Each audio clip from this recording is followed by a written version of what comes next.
Ahora Ulises está cortando el bambú que vamos a usar como pared de esta casa. En este ejemplo es la casa de cantos, que lo vamos a cortar por la mitad, ¿no? Como pueden ver. Es bien fácil, ¿no? Hacer esto. Ya te salió. A ver, si quieres, ábrelas. Y sin miedo, ¿no? Porque si le das con cariño, pues no manches, nunca vas a acabar, ¿no? Estás haciendo un ciclo.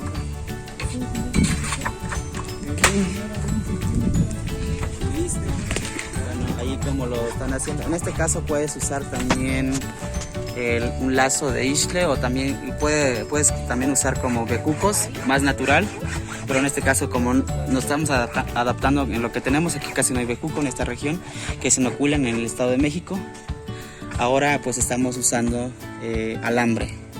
Y es lo que estamos, es como un zigzag, como si fuera un cairel, ¿no?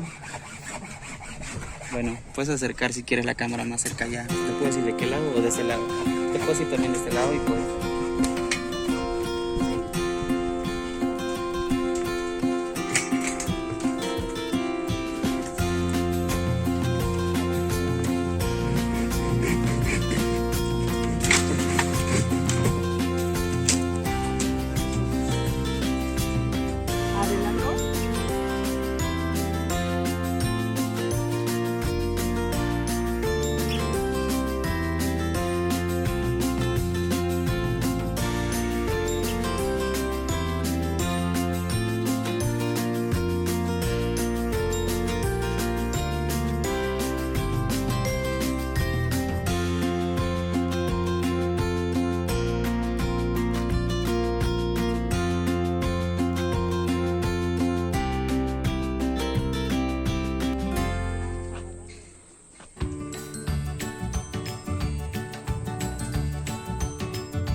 Así está quedando la casa de cantos en la montaña de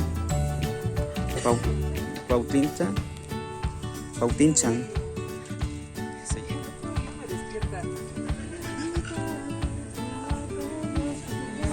Ay, sí, voy.